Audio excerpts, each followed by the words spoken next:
public comment remotely, you can email mebrown@brisbaneca.org, and you can watch this on Zoom, or you can download the latest version. That's all. Okay, roll call.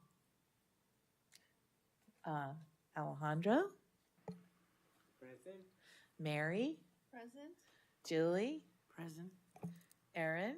Present. Anthony? I am present. Michelle? I'm here. Okay.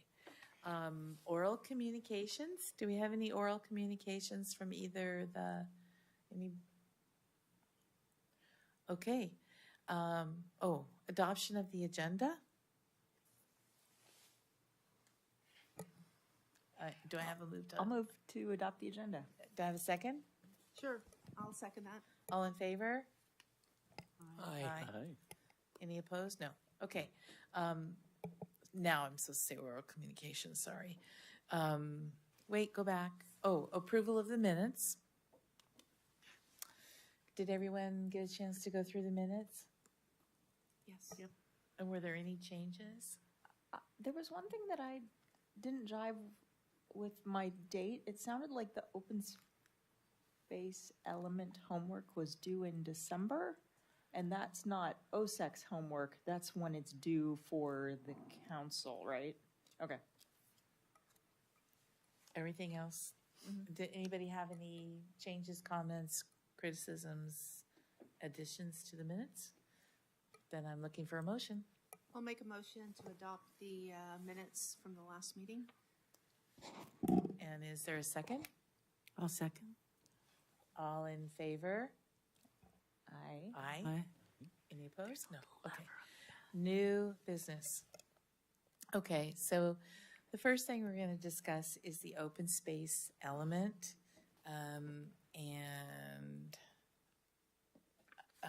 I have not read the entire open space element yet, but at the advice of Erin, I did go through the 8-page summary at the end of it. And in going through this, switch glasses, I kind of sorted it out that pretty much everything was included. I did have some questions on it. So over here, these are not in the same order as these are, just so you know. So the first one, where open space lands have been set aside to protect the natural environment, that's actually number 4 over on the left-hand side. Where outdoor areas provide recreational and open space and educational opportunity, that's number 7. Then the next one, where open space and natural areas provide respite for both residents and businesses, that's number 3. And then the last one, where residents reciprocate by respecting, that's number 5. And then the other ones are additions, the ones that are in red. And on that, one thing I'd like to note on number 10, and I did look this up, the Mission Blue Nursery is considered agricultural, just so you know. Plant nurseries, flower farms, those kinds of things that are considered agricultural in the state of California. So I made a little note there. And then, did anyone else have questions, or should I go through the things that raised a flag for me on the summary? So I thought we were all going to submit our comments, and then Dolores was going to aggregate and send them straight to Ken, because I'm not sure he's got a lot of time. Yes, comments have already been sent to Ken for those who submitted. He wanted those comments as a committee by the Planning Commission workshop, which is tomorrow. So I've already submitted OSEC's comments to Ken. All other comments will have to be submitted individually. Okay. So I didn't submit comments on that. Okay. But if you did it and submit your comments individually, then I think we're good. Yeah, it will be. But on this part here, I just wanted to make sure that, some of the things that I thought of, but just having more acquisition focus and adding a few things here and there. So I'll submit those. Was there anything that was really a question? I'm going to jump in and Yeah, please. say something for Mary. The draft that we had was the same version that he showed us a month ago.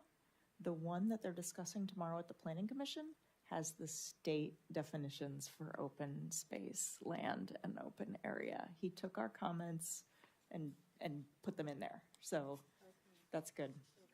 Yep.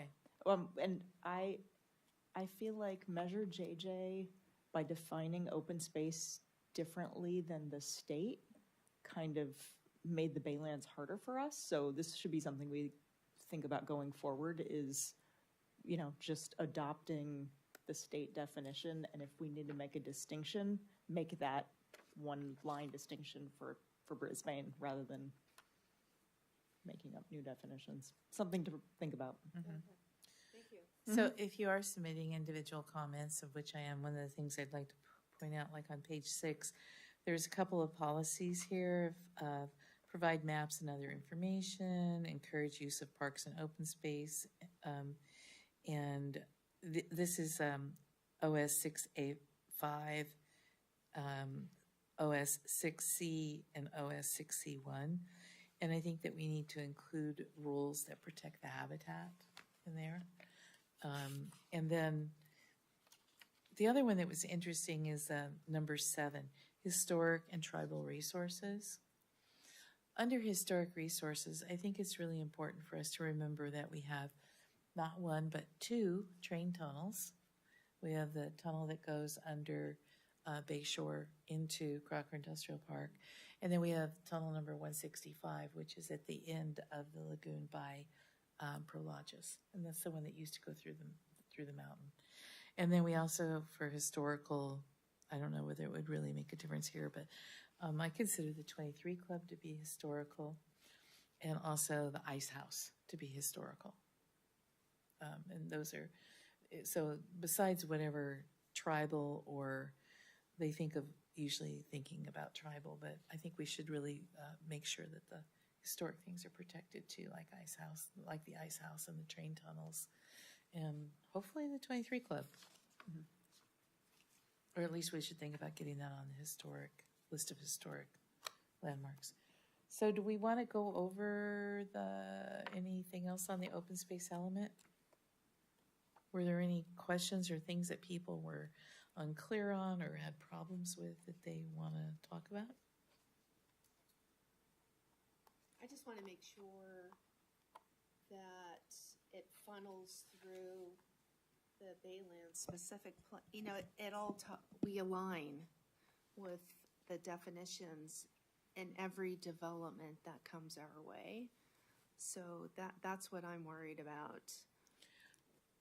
We can, but it has to get, the open space element needs to be approved by the Planning Commission, right? I believe it does, Right. doesn't it? It does go to planning and then council, yeah. Okay, so it needs to And be, then- and then, once it gets approved, we need to make sure that subsequent revisions of all these plans, because we're gonna get more revisions, that it's updated, or referencing the open space element. Yeah. Right, Right. okay. Although there may be things that are already locked in because of the Measure JJ, or because of like the 25% thing. And, Yeah. but I don't know, there may be some areas there that we may not be able to lock in, but we'll have to pay close attention This to is that. actually probably a good question for the Planning Commission tomorrow. Yeah. It's probably a good question for Tom Morrow, or for our lawyer. Yeah. Because we need to make sure that we're clear on that, of what takes precedent. Because I know in the past, we haven't given permission yet to go ahead with this specific plan, so it may not be as relevant, but what do you think, Christina? Yeah, I think that's a question for legal, so Okay. I can get back to you guys. Can you float that by them? Yes, of course. Thank you. Okay. Okay. So, anything else on this? Please, if you haven't gotten your comments in, get them in. And please, if you can, plan to attend the Planning Commission meeting tomorrow night. Should be interesting. Yeah. Okay. All right, next, new business. Oh, good, something fun. Oh, not something fun.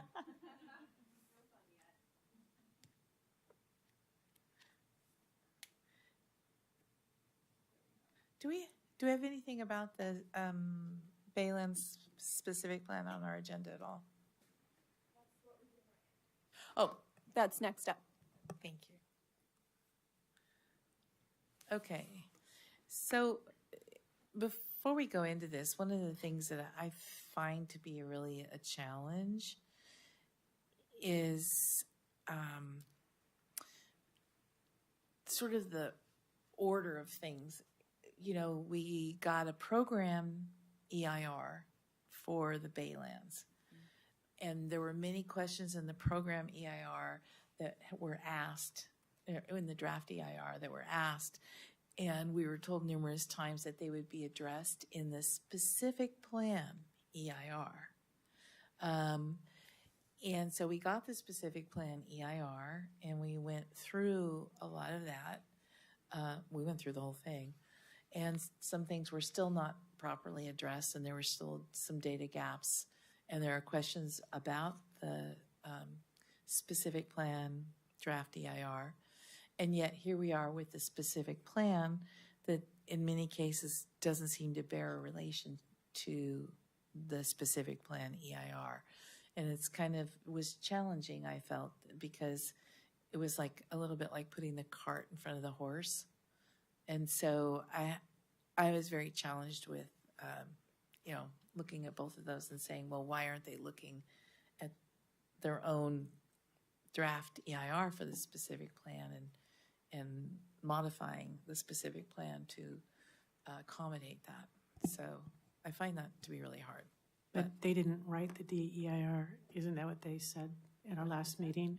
It's an entirely, the city does the DEIR. yes. The specific plan is not an EIR, it's a completely different thing, it doesn't follow CEQA.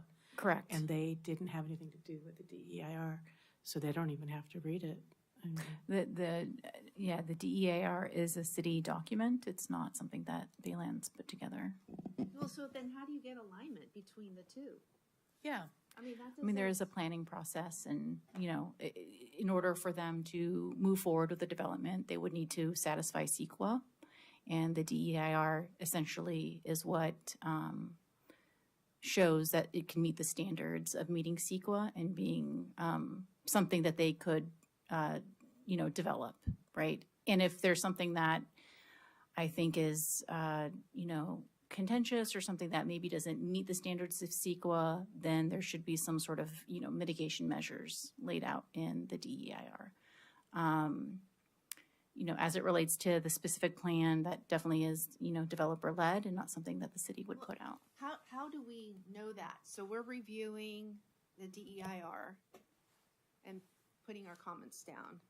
And then a month later, we're reviewing the specific plan. There's no way that we're going to be able to remember all the changes from the DEIR to make sure that the specific plan is aligned with that DEIR. It just, am I crazy? No, Or, that's exactly how I felt. I felt like hamstrung. like And how, you know, we could be calling something out that was addressed in the DEIR that is not in the specific plan. So, I mean, Understood. okay. No, I understand. okay. I think definitely specific plan is also, in my mind, kind of like a sort of like a visioning document as well. It's not so much as it relates to sustainability. I mean, they do, I mean, you heard the presentation. But the specific Yeah. plan is approved, right, by council? It has to go through the process, right? The planning So how- process. Yeah. How do you ensure that these documents are all well, can I ask, buttoned up? if the specific plan violates the city's general plan, that's an issue and it has nothing to do with CEQA. So I thought that was part of our task, was to make sure that there's nothing in the specific plan that violates what's in the general plan, the modified general plan, the open element that's maybe referring to the general plan and the updated general plan. And there's a third one, I can't remember what it was, something back in 2020. But it's a whole different hat that we're wearing, I think, when we look at the specific plan. You can't hang on to legality.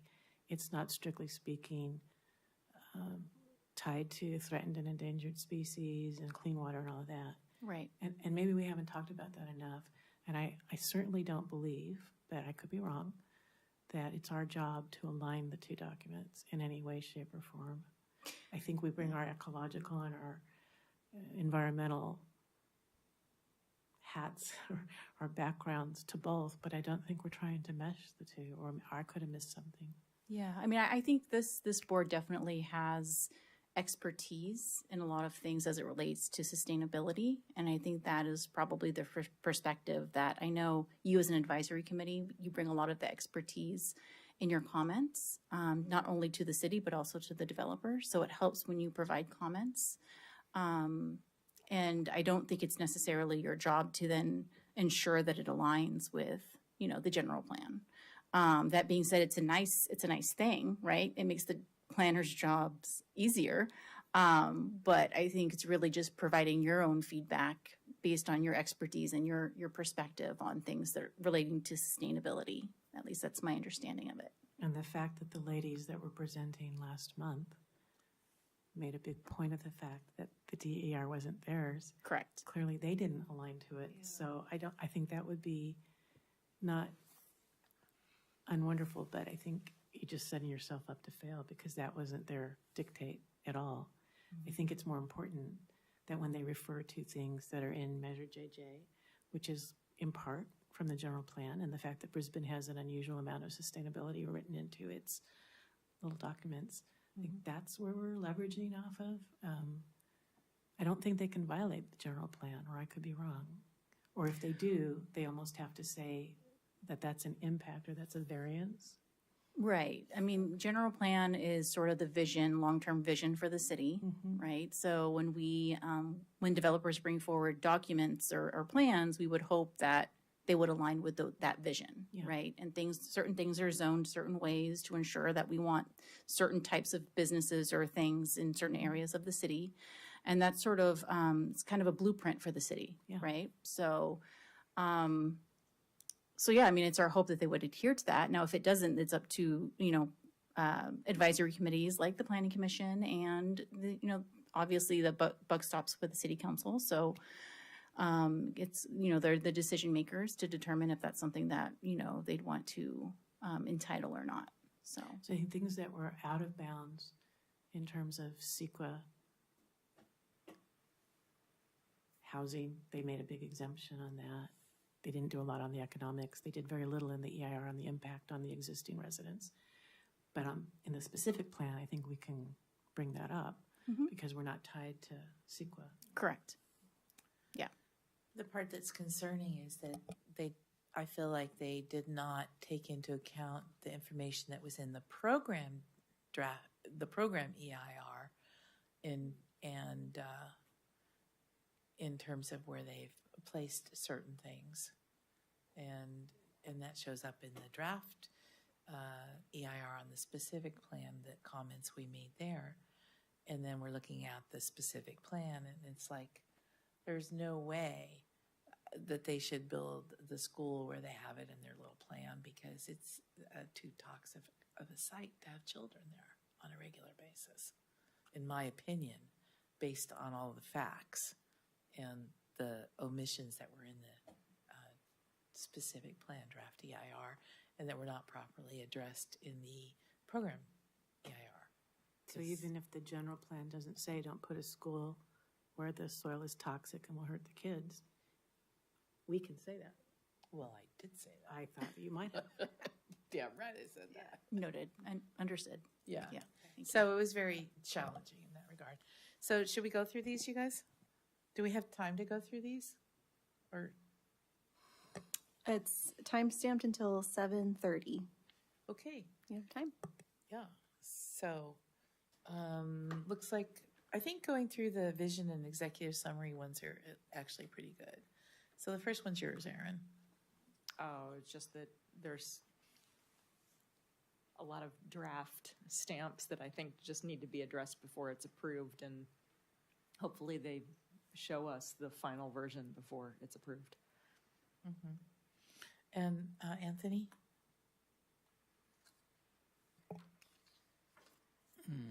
Let's see. Do we have anything interesting in here?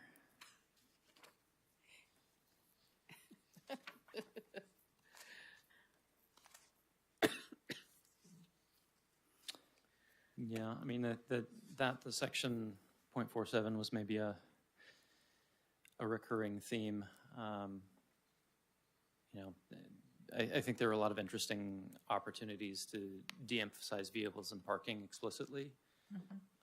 You know, and make things, you know, overtly geared toward other modes of transportation, you know, as a way of getting at the GHG reduction goals. Okay. And my general comments are more or less what we just talked about in terms of the general plan amendment for the Baylands and the sub-area voted on. There are several provisions that do not seem to be fully addressed in this Baylands specific plan. Land use, I give several examples. The original EIR was a program. EIR talked about that just a few minutes ago, and how we spent many months reviewing this and then not having it line up. You can scroll. And then I do, you know, remind everybody about certain sections like all residential development shall be designed and remediated to accommodate ground level residential uses and ground level residential supportive uses. And yet that's not what we're saying in the plan. And then key habitat areas as identified in the open space, 2001 open space master plan. And item K, prior to issuance of the grading permit to export soil or move soil, the soil should be tested in a manner approved by the city. I hope the city approves testing for radioactive materials, because some of the dirt that was brought to the Baylands came from Hunters Point and it wasn't logged properly. And then specific, I have a lot of specific comments about this. So if anybody has any questions, they can ask me, but. I have a question about Ice House Hill, and I think I brought this up before, but I'm still not clear on it in its entirety. The city doesn't own it because it's on private property. Correct. But the city has designated it as worth protecting. Yes. And that's somewhat predicated on the fact that the development will be part of the city. Yes. But there can still be islands of private property that are of high environmental, ecological value, but the city will have no control over them. I'm just not clear on that, and I wonder if it's even worth proposing, just like you buy a property here of value, that become city managed. Well, it was addressed in Measure JJ as a condition of approval to change the general plan. And so. What was addressed in JJ, that Ice House Hill would be? Yes, what? Preserved as open space and habitat. But nothing specific, just that they wouldn't build houses on it? Yeah. Who owns it? Actually, the BDI, I think, owns it, yeah. Oh, they do. Yeah. They do. Okay. Yeah. So I don't think that that's a property that we need to do acquisition on, but we do need to manage and come to agreements on what we consider appropriate for that area. And I think everybody's pretty much aligned on that, including the Baylands development people at this point. Except they don't have any money for it. Right. Okay, let's go on. General comments for section 1. Aaron? I Anything particular you want to bring our attention to? Not in chapter 1. Okay. I do have a couple in later chapters, though. Okay. Actually, Julie, I did, and throughout all my comments, throw in that they could meet the requirements of JJ by leaving Ice House Hill as undeveloped, protected. Just have it be a visual resource and not put trails all over it. So, Thank you. yeah, I Thank threw you, that in Erin. there I appreciate that. as many times as I could. Yeah, I think, I just think we need to be very strong in that position Yeah. because I think anything in between really risks because it's so loose who would do what and when and that there's no money for it. Yeah. I never understood why it was so important to put trails all over it, but okay. there are some people who want to use it as a recreation for things like mountain bikes and all kinds of other stuff like that. And But- will, because there's going to be no protection against that. Well, there will be, because we're going to do that in the specific plan, I hope. Okay. General comments. Oh, You know, I'm sorry, can we just back up? Erin, your comment about housing, you had mentioned, I guess there was some ambiguity with the maximum of 2,200 units. But that's what Measure JJ No, spells out. there's a, I've got the agenda in front of me, sorry. It's my comment for chapter 1, the top comment. So it says, the upper range of dwelling units is defined by Measure JJ. The upper range of which shall not exceed all units permitted under the state density bonus or other law providing for affordable housing. So I had to look up the state density bonus. And basically, if the developer says they're going to do affordable low-income housing, they can get more housing than what's approved. So, right. So I just want to make sure that, and you guys don't know the answer, I don't know why I'm looking at you. I just want to make sure that the way this is written is that whatever we permit is the maximum, not we permit 2,200 and then they get to do 2,400 Oh, because of yes. the density bonus. Right, So that was my comment. okay, thank you. yeah, That would really suck. yeah. The, are we able to modify the language if, so that other development that was talked about at the planning committee about, 150 North Hill? North Hill. yes, whatever, 79 units or 79. 179, would we be able to reduce this number by that? No, because it's No. not part of the Baylands development. Okay, It's okay, private I property. just, okay, try to, No. okay. The state, the housing zone rezoning that's getting forced on us by the state, even this 1,800 is far and above what we need. Okay. So, Okay. So we're doing more than our fair share. Mhm. Okay, but we want it limited to 2,200 at max, the maximum. personally, I wouldn't limit it Well, to I would- 1,800, but yes. Right, I would prefer a lot less, but, Yeah, yeah. okay.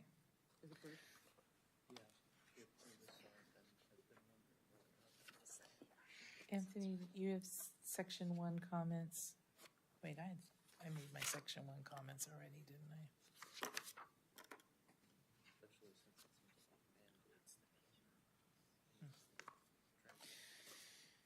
Okay. General comments was, for my comments on this section, there's been gross constantly mischaracterization of both historical background and current conditions. And I really feel there's no excuse for that to be incorrect. So, I mean, it's not correct. It's wrong. It's not historically correct. And the existing conditions are also not correct and are inadequate. And the existing conditions now, at the time we're looking at this, these are definitely not correct. Section 2, Land use programs and definitions. I got a big one here. The footnote on table 2 says that similar uses to what are in the table but aren't listed in the table are authorized. Huh? Yeah. So basically, if in any way something that they didn't put in the table could be compared to something else, it's allowed, which is a total loophole, right? I mean, it's just not right. So those things should be conditional, and then it should have to go to planning to get approved. So that one made me very upset, and there's a typo there. I was in case just you going to feel say, like change wanting the to little fix that, W to an Dolores. E. Yeah. Do you have an editable version there? Yeah. A good example of this is the nenext one. Daycare is permitted as a ground floor use. Should not. I'm pretty against that, especially because those are the ground floor uses on what was the terrain maintenance yard, right? Right. And children are highly sensitive more than us, and it's more important that we protect them, and we should keep them off the ground floor. The elderly also fits in that bucket. Brisbane's trying to be an age-friendly city. We should not allow retirement homes on the ground floor of those areas. Right. So it's similar use. It should be conditional, not just allowed. So that's kind of the example there. That goes back to where I made the comment earlier, in general comments at the beginning, that remember what Measure JJ says, it has to be remediated to the level of ground use level for daycare and other things. That's a Measure JJ thing, so they have to remediate it to a level that's safe, and I frankly don't think that they're able to. I did throw in one of my comments, I don't remember where it was in here, that those uses should be conditional pending X years of air quality monitoring Monitoring, yeah. through different weather years, right? So during the wet years, during the dry years, different seasons. So I tried to at least throw in, test, verify, prove before you allow that. Right. Because otherwise we get stuck holding back, right? Brisbane, the city will be responsible for permitting that. Yeah, well, one of the other things too is that if you go back and read the program EIR, the mitigation measure is to gather up all the toxins and pave over it and put them under the roads. But we have found that really doesn't cut it. I mean, Midway Village is the perfect example where they tried to pave over it and it didn't work. So it's concerning. All right, moving right along. Okay, and Anthony, did you have any high points in your general comments on this section that you wrote? Just looking for the things that you really want to make the rest of the committee aware of. Yeah, I mean, They're all good comments, not saying that, I'm just saying anything in particular. yeah, no, I think everybody's pretty aware of most of the stuff I'm bringing up here. Yeah, main recurring theme, one big recurring theme in a lot of these, though, is just the timeline's not quite matching up, right? That, cities 66% GHG reduction target by 2030. Then we've got, we're supposed to be net zero by 2040, but the development wouldn't even be on the current schedule done until 2043, and there's still emissions that they're talking about. It seems, flatly not really, I don't know, somebody's not paying attention to something. Yeah. And then the state also has the net zero target of 2045, right? So in pretty quick succession, right, everybody's got to get their houses in order. So these timing overlaps are big, and this one here is maybe an important one to flag. We talked about it in the EIR as well, but the want to make sure that various rules around like non-conforming structures, there was a lot about that in this section. That ideally they'd be, the rules would be structured in a way that doesn't impede things like, for example, EV charging for residents, right? If you've got, a structure that isn't in compliance for this or that thing, that's fine. But if you're trying to, for example, install an EV charger and you go, oh, well, the curbs aren't quite right,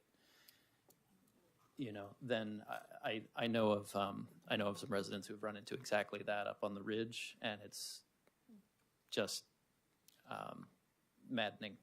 They pretty much that situation. They tried to install chargers for years, and We need to make it easier. right, That's exactly. right, We should be removing roadblocks, not putting them What up, is the right? relationship between curb height and EV charging? I don't know, since I don't. have Well, that EV. there wasn't one directly, and that's my point. It was, these aren't in compliance, so this thing you want to do, we won't let you do it.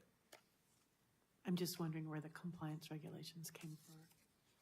Are they, Yeah, it was something to do with not functional? accessibility, oh, but like, I don't know. I'm sort of the mind if the parking space is already there and the people need the charging, let's get that done and address the curbs separately, got it. right? Things like that. That was a sort of a specific hypothetical, but just the way that it was worded, it sort of made me think, well, let's maybe decouple those things and make sure that we're making it as easy as possible to put in the good stuff. I have a question. I see so if I didn't make comments on something, it still says Sam and general comments blank, specific comments blank. Okay. Okay, got it. All right. And then anything in chapter 3? I've got a couple. Chapter 3 is where they talk about their landscaping, and there's a lot of, a paved area outside a building that has planters in it is counted as open space. Sorry, Mary, I just needed to look at your face when I said that out loud. So I harped on that a little bit.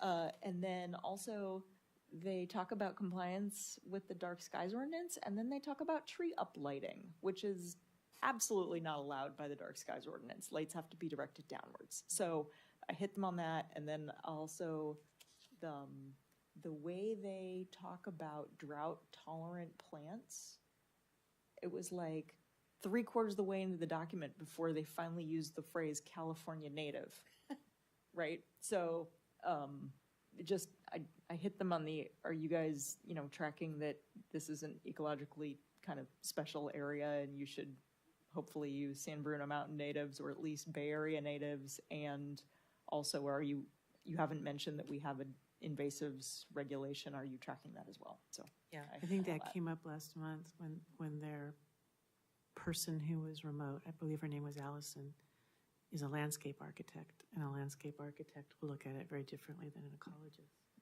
Yeah. And that came through in Yeah. a lot of the specific plan, chapter 5 stuff. Yeah. One of the things about the trees and containers is there's areas where they do not want to plant trees in the ground because they can penetrate the cap. But this was just like plants. It wasn't trees. This wasn't the DEIR explaining the landscaping. The specific plan just said, and counted in our open space is the planter boxes outside the building. It sucks. Right. Yeah, Because it's an open space. right. No. Okay. Right.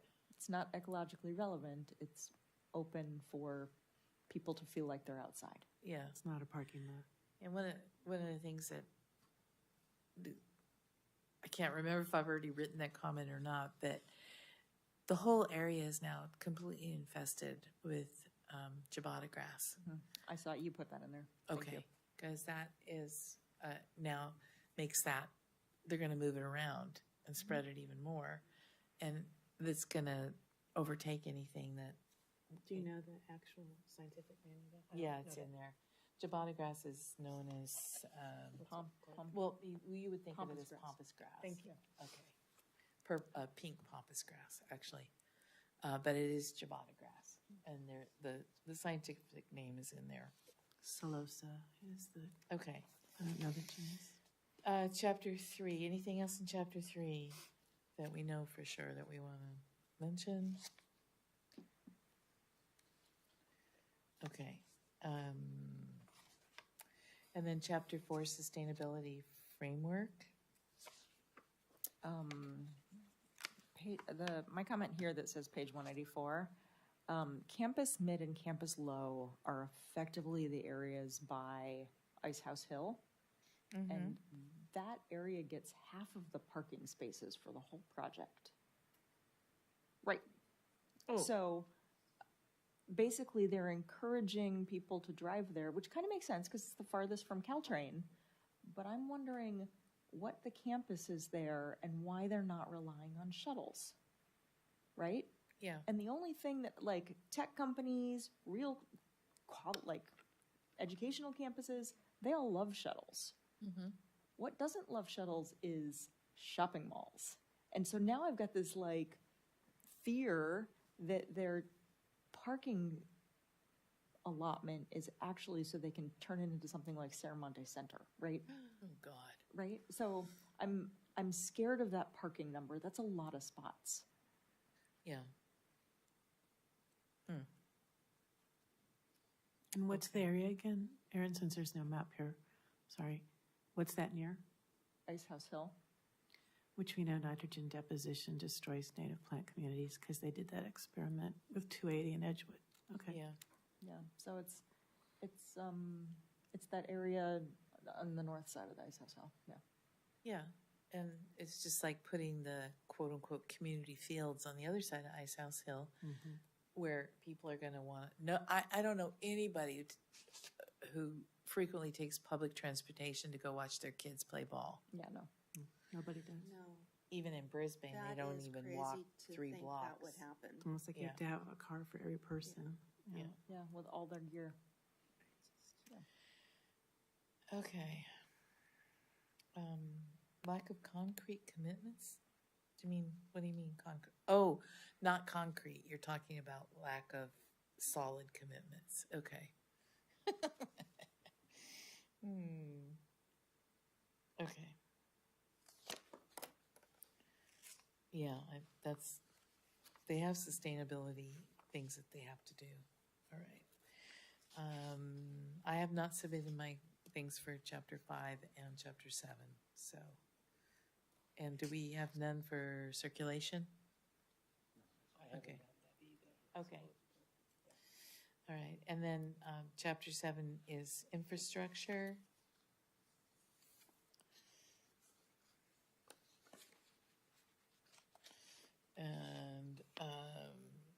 And you made a lot of comments, Anthony, that's really good. And then we have public financing, and then chapter 9 is implementation. Oh, boy. Okay, well, Can I just ask a question? Yeah. Because I just don't know. Staff, so especially you, Christina, in big developments, like in South San Francisco, do you actually see financial data before you approve something? Because none of these documents have anything that would tell us how much this project's going to cost, what the city's expecting to spend. There's no forecast, nothing. And how do Yeah. you make a decision without looking at that? Yeah, I would say typically things that are public facing primarily aren't really financial. I know on the city side, when the city, for developers, I know that it has to pencil, right? So I think they have to show that, it's a viable project, that they can make it pencil. They are the property owners, so it's for them to do what they would like on the property. I've been involved in things with developers such that it would be primarily on the development agreement side. in advocating for like public amenities, things like that, community benefits. And in that sense, you know, you kind of get a sense of what they're willing to provide the city in terms of amenities. But in terms of like seeing, you know, bank statements or anything like that, or, you know, showing that they have sort of the financing, that's not necessarily something that I've seen in the planning process. Although the conditions of Measure JJ include the financial aspects of that, so I Okay. think they're going to have to show their financial viability as they go through it, because Measure JJ was really very specific about that. But do they have to share that with the public? I doubt they have to share that with the public, but I think they do have to share that with the city. And then I guess I don't know whether that would come under the Freedom of Information Act or not, but it would definitely impact the city's decision whether to, you know, continue to grant approvals, because the city, I believe, is concerned and would be concerned about going bankrupt, because a project like this could definitely bankrupt the city. And projects like that have. Yeah, I mean, right? Other cities, yeah. So we need to proceed with all due caution. Okay, is there anything else on this section? And please, everybody who, including myself, if you can, who has not submitted your I have comments. not, Yeah. Yeah, I haven't, I haven't submitted my comments. Right. But when, so I guess I should ask, when is the absolute last deadline To the city. to this? That is going to be December 9th. Okay, thank you. And that's individually to the city. That is to me, to the city. Oh, you. still to you, Yes. still with the template. Oh, okay. Yes, still with the template, correct, yeah. And this is on the specific plan. Okay. And you're not taking any more comments directly from us on the Open space. open space element? Okay.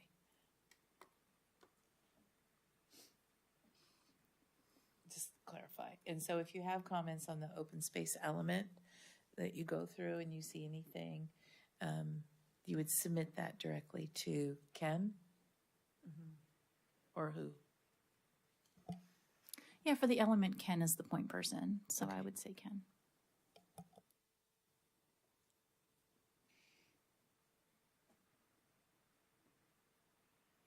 Okay. All right. Next is the priority conservation area grant application discussion. And one thing I want to say in this, when we go through this, where did I see this? It's probably the open space element. It was in the open space element. When we talk about that, we need to talk about the priority conservation area and the priority preservation area. We have two acronyms for that, and for the Brisbane Acres, we use priority preservation area when we're talking about acquisition in those areas. Just make sure everybody's clear on So that. it's PPA versus PCA. PCA. Yeah. Okay. Yeah. PCA is priority conservation area, and then PPA is priority preservation area, where we try to purchase the property and nothing can be developed on it. So, okay. So we had our meeting on the PCA grant program summary, and we made we reviewed 4 different ideas for PCA grants. And should I just go over all of this with everybody, or do we all know what this is about? So let's go through what we're doing here today. So Okay. we came up with 4 ideas. I think there's actually kind of consensus on what the top winner is, so we'll hit that probably first, I think is where it is in the list. But I think what we need today is for all of OSEC I think for what we need is for OSEC to say some consensus that we're going to go forward with one, and then and then the city will work on the application with help from the subcommittee. Right. Is that right? So let's Okay. just so that everybody knows, is it's Metropolitan Transportation Corridor and area, is it Bay Area Governments, Bay Area Governments? I can't remember what the acronyms all stand for. Association of Bay Area Governments, in collaboration with the State Coastal Conservancy, administered by Yadi Yadi, is funding the Bay Area grants. And so we are going to be applying for a PCA grant. Does not mean we will get it. We have not gotten it multiple times in the past, but we will do our best this year. So the things that, just the guidelines to remember is that PCAs are regionally significant places designated by ABAG, which is Association of Bay Area Governments, for conservation and recreation benefits, natural habitats, farms, rangelands, recreation areas, urban green spaces, and locations that help fight climate change. PCA designation supports the Plan Bay Area 2050 goals. So the PCA guidelines that we're looking for, eligible projects, examples are protection of natural resources, open space or agricultural lands, habitat restoration or enhancement, trail, pedestrian, and bicycle access improvements, urban greening and stormwater improvements, and visual enhancements. That was from the 2024 cycle. And how it's evaluated, our application is evaluated on alignment with PCA goals, regional significance, multiple benefits, partnerships and equity, partnership/equity and performance committee, EPC, they love these acronyms, and the likelihood of success. In other words, if we get a grant, what's our likelihood of success in meeting the goals that we put in our grant application? What is the size of these grants? Pardon? How much money are we talking about? Well, I think that there's a total of somewhere around $7 million available, is that correct? But they portion out, no one person gets that, that's portioned out across the whole ABAG area, Bay Area. So you say how much you want. Well, you say how much you think you're gonna need, and then they decide whether they're gonna give you some or all, or that matching grants. So it's a kind of a. I think, just through the chair, I think our grant writers did indicate that the highest award that was given last year was $1 million. So anything, the sweet spot is probably, $700,000 to $800,000 is probably a good amount to ask for. Does staff have a list of the ones we've received in the past? The amounts? They're online. I can definitely send you a link to them. Thanks. Also, through the chair, sorry to interrupt this please. conversation, but it's also my understanding that we will probably want to bring your recommendation to City Council, just so that they're aware of what we'll be, recommending that we as the city apply for. So we'll take your recommendation, we'll bring it to council and say, hey, council, what do you think of this recommendation? And hopefully they will take it, and we'll move forward that way. So we're looking to go to council probably on the 6th, November 6th. Why would, if they didn't approve it, why wouldn't they approve it for that? Well, it is to get, primarily with a lot of grants that I've worked on in the past, many times there are match requirements. So it is important to bring things like that to council. If we're going to put money in, they're going to need to know this is the match requirement, this is what might be expected, or these are the requirements that may be expected of staff as it relates to reporting or what have you, execution of grant agreements. So it's more than just applying for the grant. It's also like, how much money are you going to put in? Are you going to do this reporting that's required? Are you going to do, X, Y, or Z to ensure that we're able to execute the grant? Yeah. So it's more than just applying for the grant. Yeah, because even if we got, tons of money, it still takes city resources Oh, yeah. to execute. Plus they have to match it.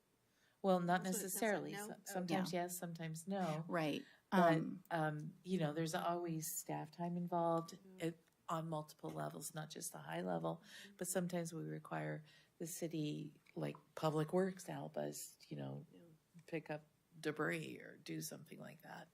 So just the priorities, PCA grant application priorities, I'm going through this because we're gonna make a decision of what we want to recommend, and everybody should know the background.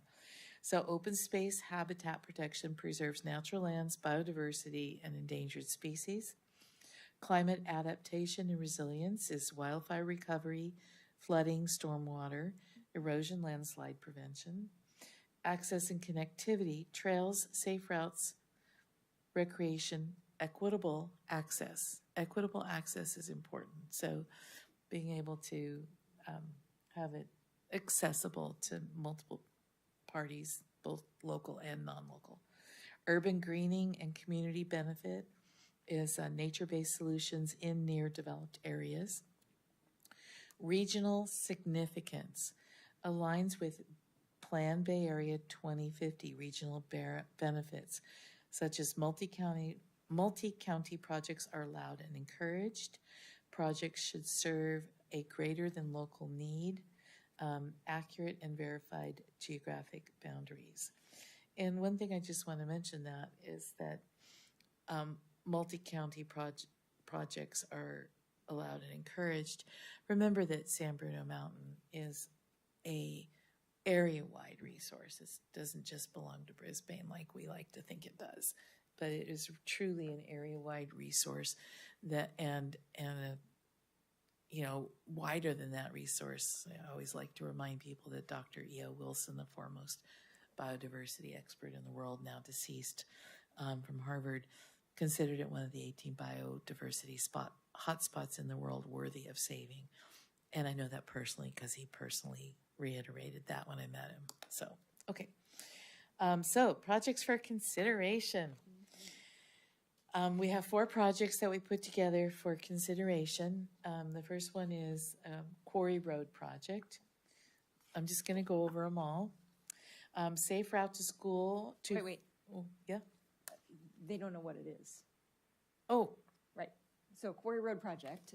tell them would what it be- is. Would be Quarry Road that connects between. San Francisco Street. Yeah, you need to do this because I don't know what Okay. the street's called. Quarry Road is the section, the part that we're talking about is the part that starts at the community garden and goes all the way to where the 3 pillars are, past the school, where it meets up, where you have traffic again. So that whole area of Quarry Road that you can see on the map here.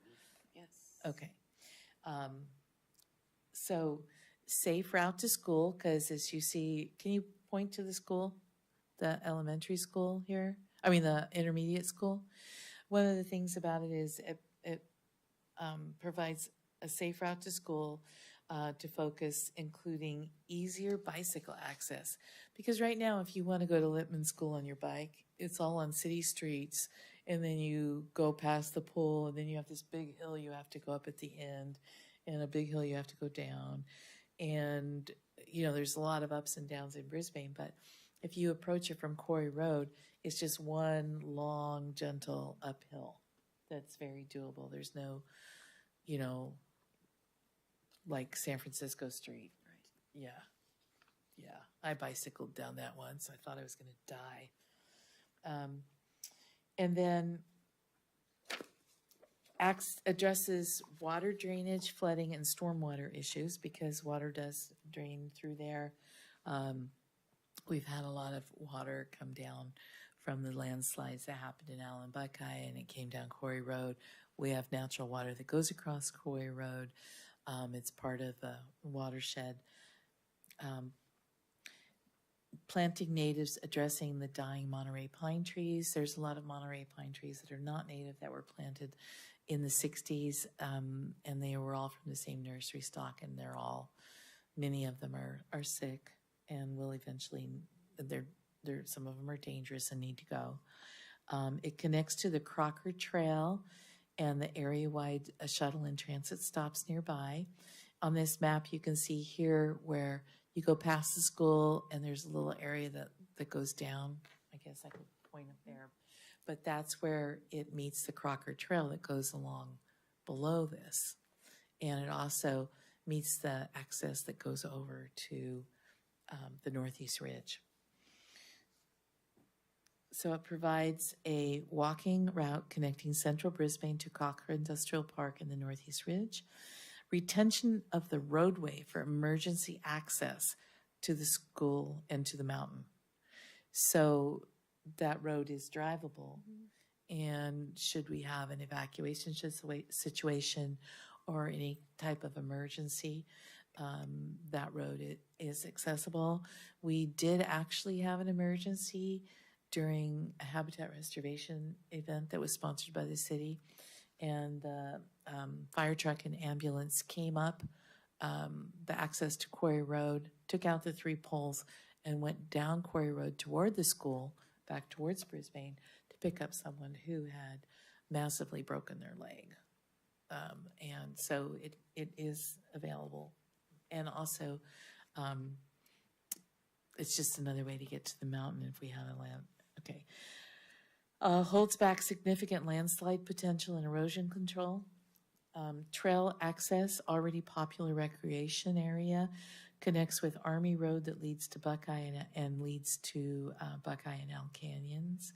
Army Road is that road with the gravel on it that goes from Quarry Road up to the top of the mountain, the first one on the ridge between Buckeye Canyon and Brisbane. Protects wildland and urban interface. Revegetation downslope with more resilient plants to reduce erosion. It does have a history of landslides and flooding. Project number 2 on the docket is Acres Lot 96 above Firth Canyon. Do we have a map of that one?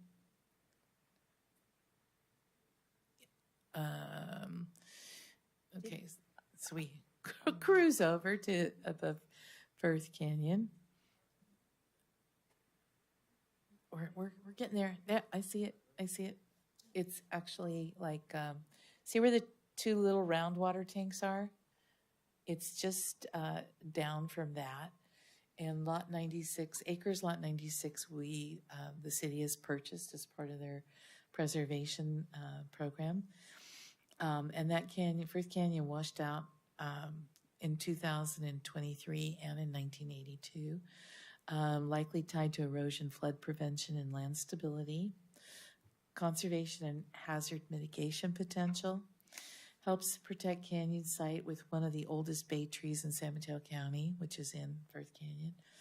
Protects Firth Canyon trail access, already a popular recreational use. Revegetation with more resilient plants to reduce erosion. And a history, the area has a history of landslides and flooding. Number 3 is a native seed bank, and that for fire restoration and preserving endangered species and other native species. Fire restoration tactic supports all 9 Bay Area counties if we actually had a native seed bank. Many seeds are endangered species. It has a regional impact beyond Brisbane and San Bruno Mountain and aligns with climate resilience, biodiversity, and wildlife recovery. Aaron, don't hesitate to jump in if I'm missing something that you think is important in any of these. Okay. And then the last one, and this one was kind of like my pie in the sky dream one that I put in there, is to acquire the Peking Handicraft property. And that involves the purchase of property, which is conservation acquisition and deed restrictions. Just so everyone knows, that's that strip of land. If you're, yeah, here's the map.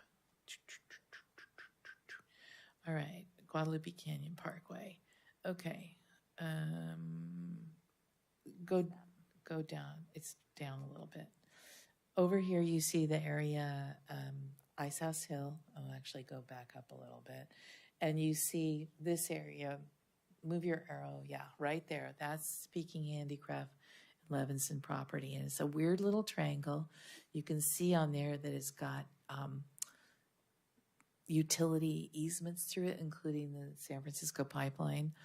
But there's still a huge amount of habitat there. And it would be part of the Calippi Flyway that didn't happen. This was supposed to be maintained as part of the Northeast Ridge development, but that didn't really happen that way.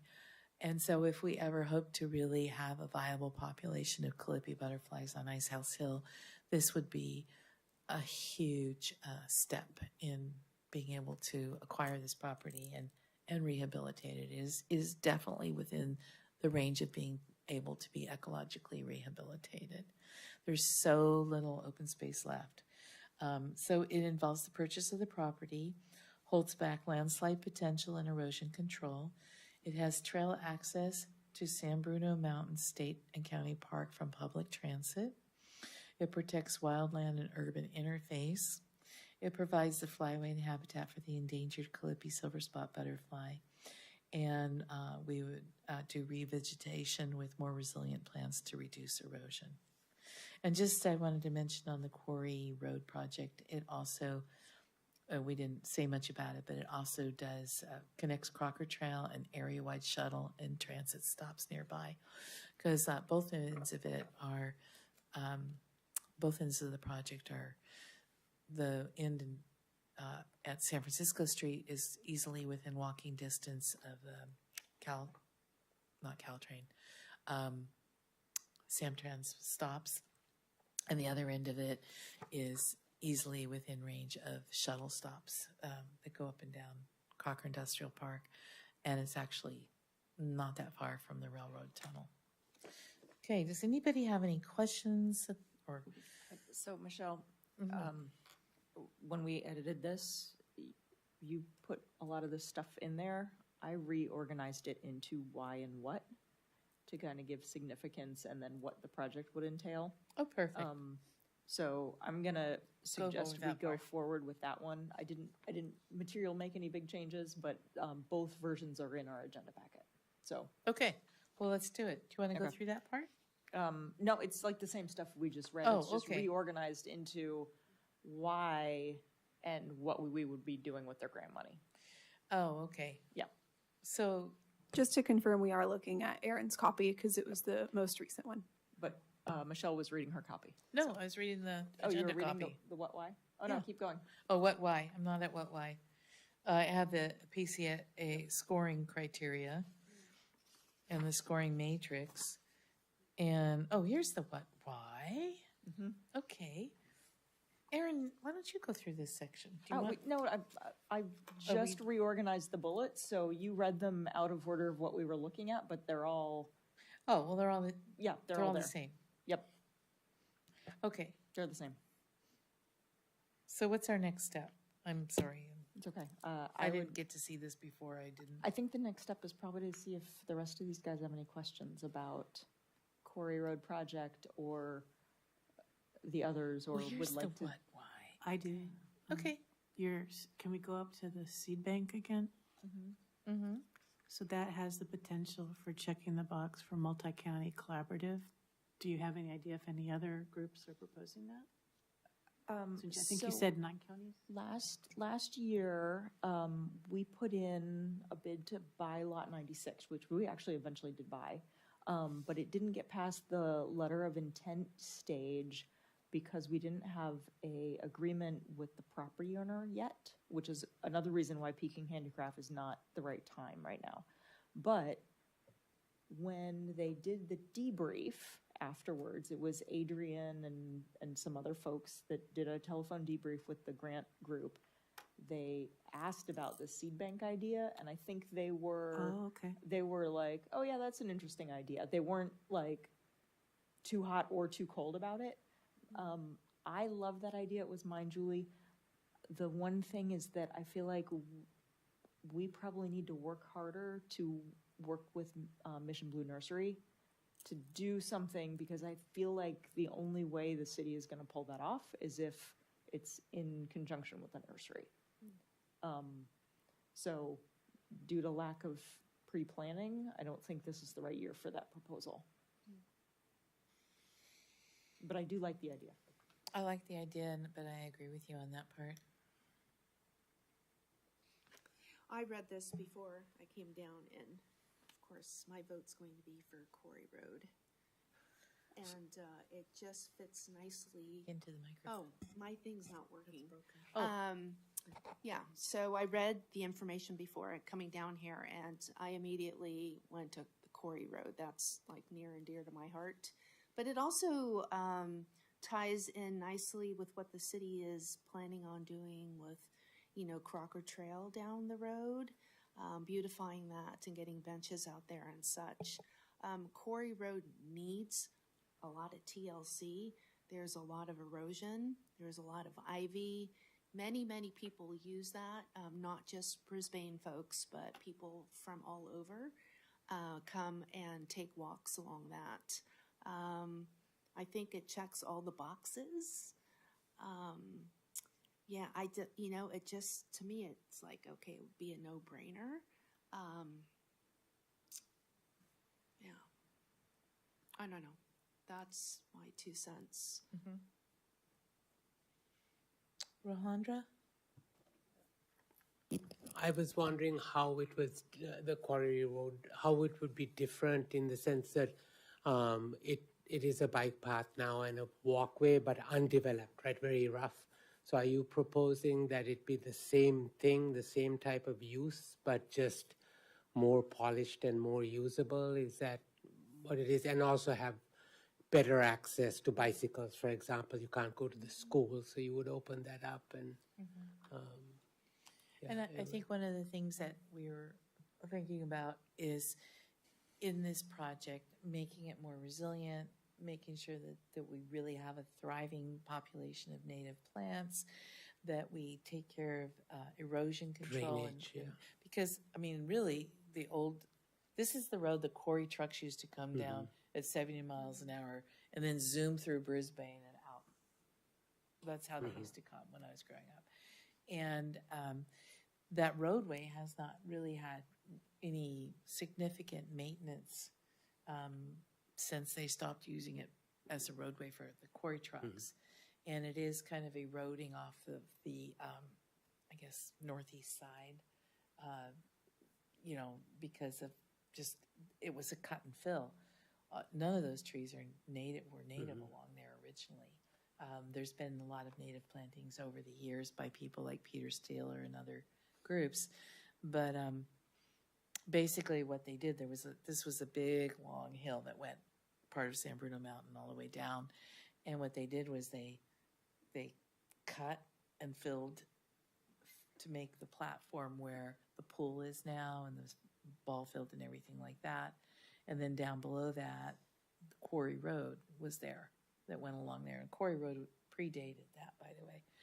And so that was how they went to the quarry, and that was all grassland and farmland at that point. And so this is an opportunity for us to shore up the trail, make it accessible, maybe put bike racks at the school end of it, connect it to the rest of Quarry Road, not just have it as a casual dog walker thing, but allow, you know, kids to use it as a safe route to school. I mean, they don't have a way to use a bicycle to go to school really easily. And a lot of kids get driven to school, or they walk, you know, along the way going to the pool. And there's not really a good sidewalk there for them either. So it just gives a different, and then it also, you know, enhances people who want to actually walk to the Northeast Ridge, walk to Crocker Park, connect up with the Crocker Trail, which I call the Guadalupe Trail. So it really needs a lot of attention, and we put Band-Aids on it all along, but it's taken a beating, and it needs a lot of help, and it gets flooded periodically. By doing this, you'd probably take some of the pressure off the city in the sense that they wouldn't have to maintain it. You'd be doing one job to like build it anew, and it'll be easier to maintain from then on, right? So, Yeah, I think so. yeah. The one thing I would be concerned about is I wouldn't want it lit up all night. Yeah, I would, yeah, right. you know, maybe some Solar. solar dusk lighting, just, you know, but I wouldn't want anything that was If lit it up. doesn't have traffic, you wouldn't really need like No, lighting per any- se. I mean, you know, like Any cars, right? vehicular traffic would be on an emergency basis Right, only. so it would be, Yeah. I feel like there's plenty of recreation trails that are not lit at night. Right. So there's precedent for that. I just want to plug for Tony Barreros, who has been maintaining that area of Quarry Road and has suggested drainage at the beginning of Quarry Road. So it all kind of, when I think about it, it all ties in pretty nicely. If we were able to get a grant for that, it would make a huge difference. We tried to get some of the funds allocated to Quarry Road when we got the grant for the paving along Crocker Trail, but because we didn't call out Quarry Road specifically, we couldn't use some of the money for that. But it desperately needs some work, for sure. I also like the idea of making it age-friendly, especially because it's connected to transit. Yes. Like, that's really nice, I feel. It is. Yeah. I see folks coming from the Ridge, walking over to go to Midtown Market, and they use that. Oh, Yeah. And also, the terminus on this end is right where we have our only dedicated senior housing. And I know that many people do walk that area, especially the shady part of it. I have a question about revegetation at scale with resilient plants. What specifically are we talking about in terms of the plants? And is there any precedent for the city doing large-scale revegetation? The city, what do you mean large-scale vegetation? The city has participated numerous times with habitat restoration in conjunction with San Bruno Mountain Watch, where Mountain Watch has grown the plants, and the city has funded replanting them, and we've also had habitat days around planting them. We would not necessarily I wouldn't see us planting any non-natives necessarily. Michelle, I think actually probably the closer example would be the contractor that we hire to go take care of invasives on the mountain. So with grant money, I imagine we would hire someone to remove the species of concern, and then we'd probably contract with the nursery to put other stuff in and, in appropriate shade, sun, water locations. But I don't see that being a staff thing or a volunteer thing. If it was grant money, I would see it being contracted. And then city oversees and, has to write the contract. My question was, and I think you've already answered it, we can't revegetate anything with natives that isn't seed sourced through Mission Blue Nursery, which means if they don't have enough seed, we can't do it. That's really the constraint, it seems, in Brisbane for anything that has to do with native plant restoration. We have quite a bit of capacity, and we've done huge contract grows. San Bruno Mountain Watch has, excuse me. I'm serve on the board, so that's why I said we.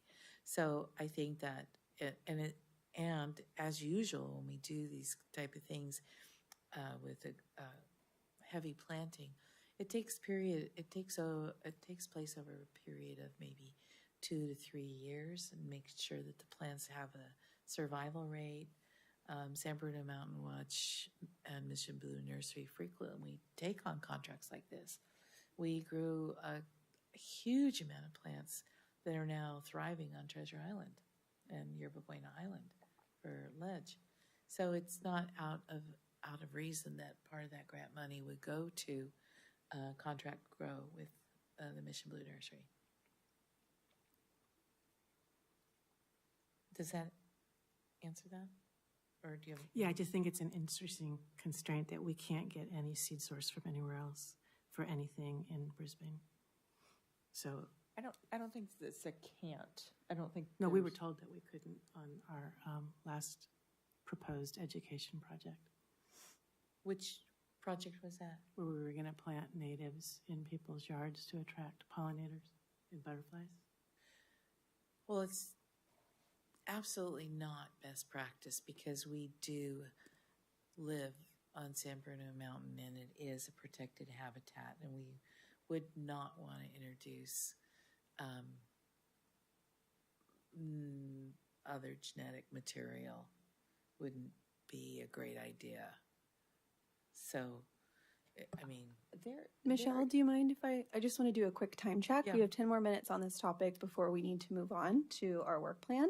And we do have to bring this to council on the 6th. So I Yeah. think it's wise if we spend the next 10 minutes kind of wrapping up.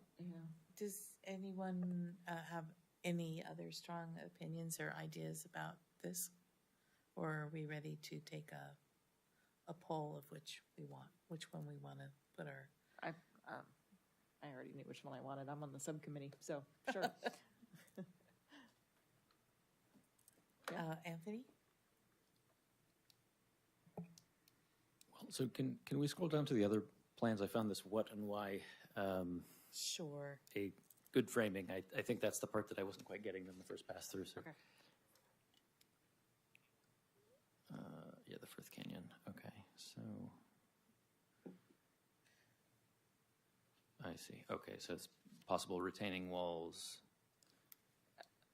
Erosion control through landscaping, planting, possible retaining walls. Got it. Okay, and then the third one was the seed bank. Is that right? Yes. And the fourth one was Peking Handicraft. Gotcha. And right, with the Peking Handicraft, it was really more about just acquiring it and setting it aside, making sure that it was Yeah, and then not we'd able to dig. start working on plans to restore it. Right. Yeah. And then that one's probably out of our budget, and I would be remiss not to include that. Because there's so little open space left that might be available.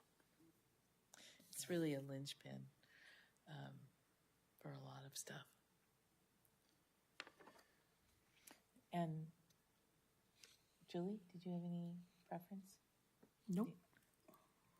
Anyone else have preferences of which one?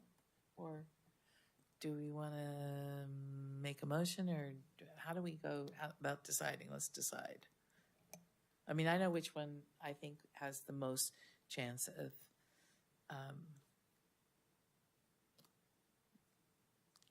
getting us a. Corey Road. Yeah, that's.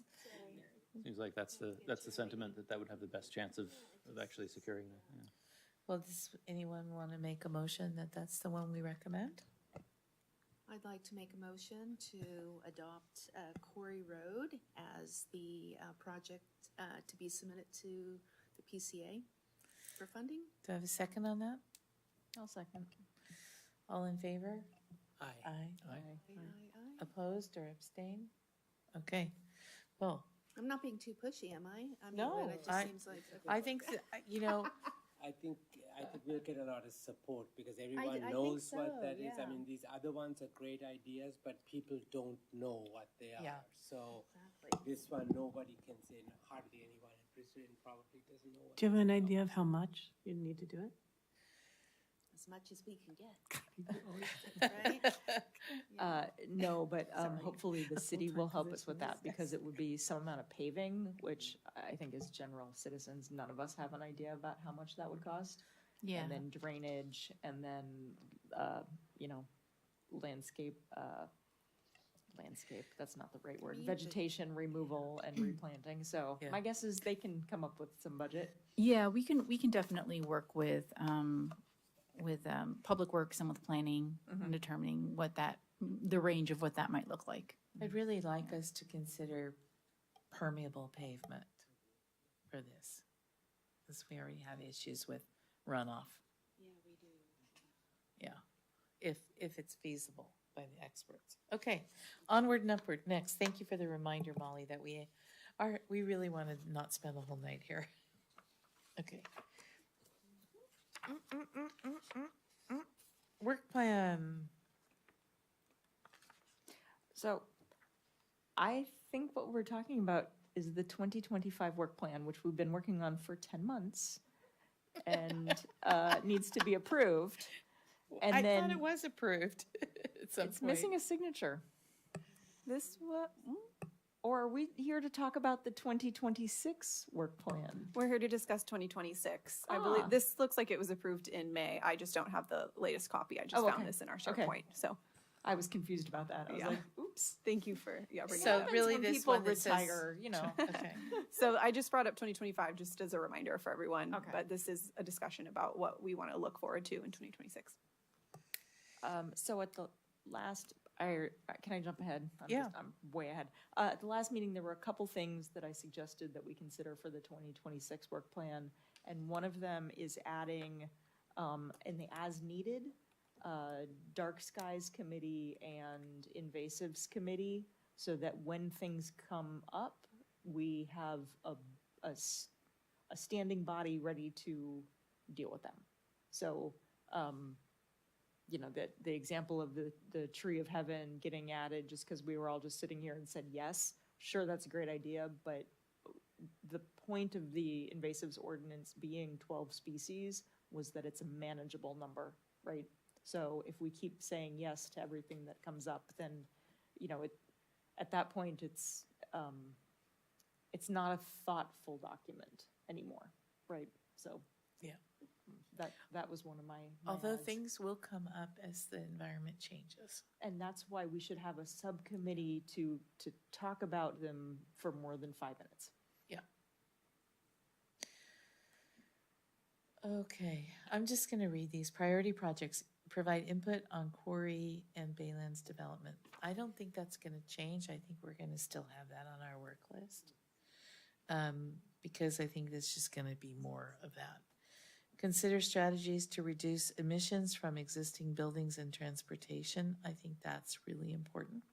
Can we make sure that your idea is somehow included in that? Because you had to fill out a separate plan because it didn't perfectly fit in there. So is there language that we need to fix to make this more global?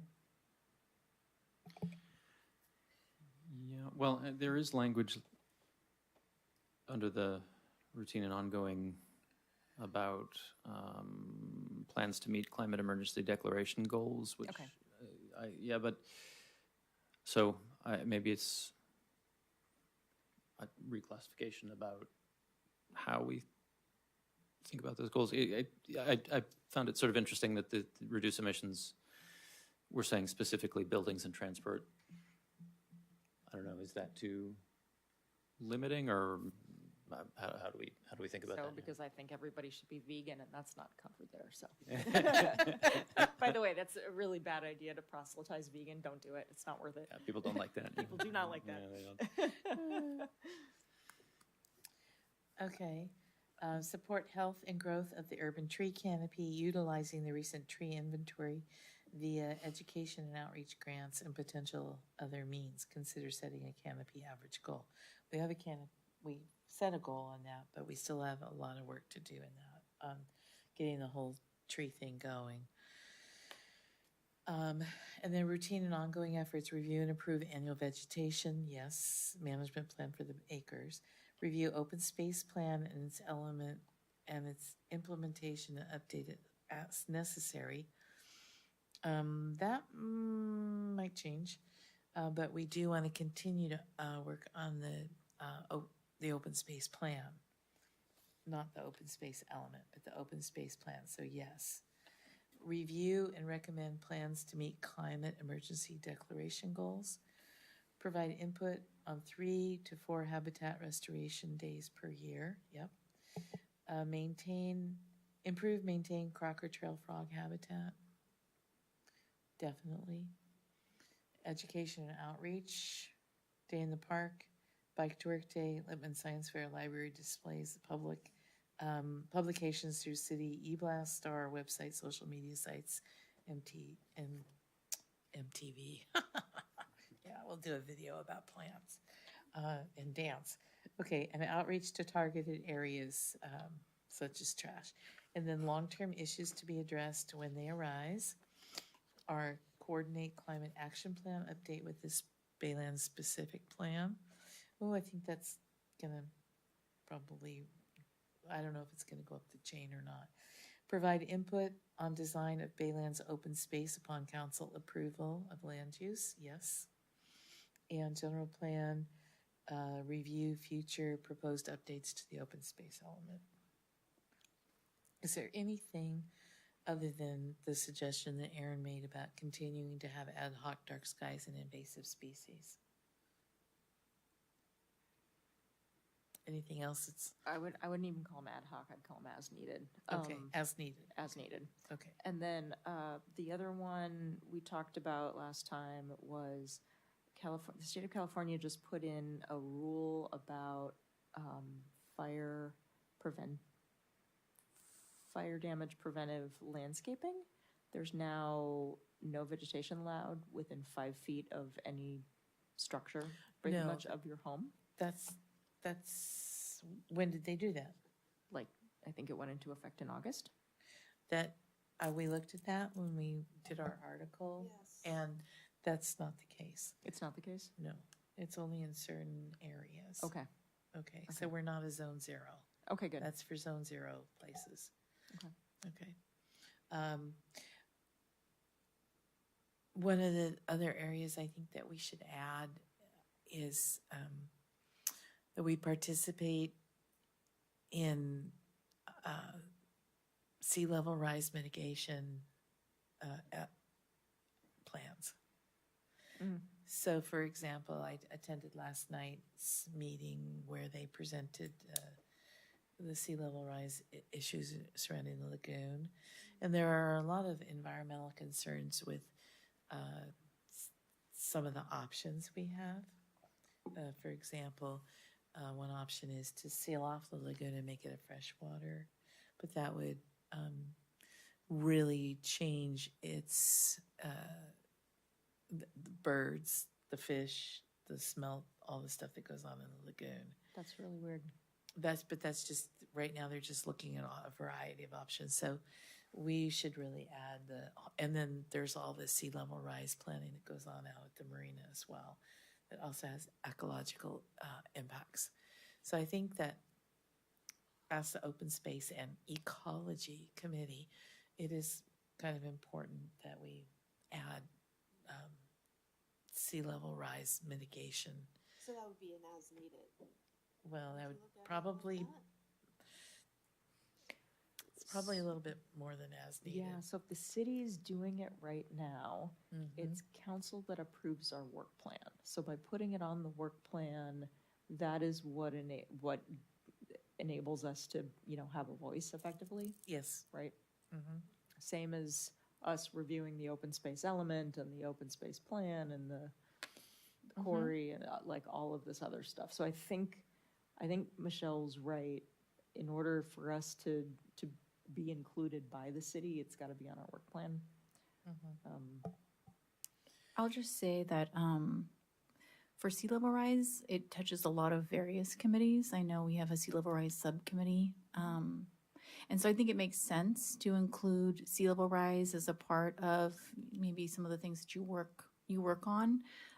Just would be interested to know what bucket you'd like to, is this like a long-term thing?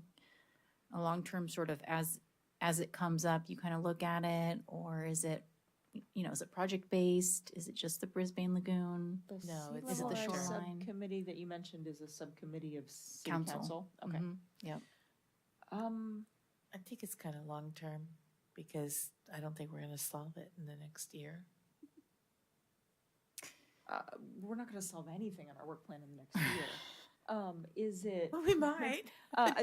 So that long-term one was actually like kind of a grab bag.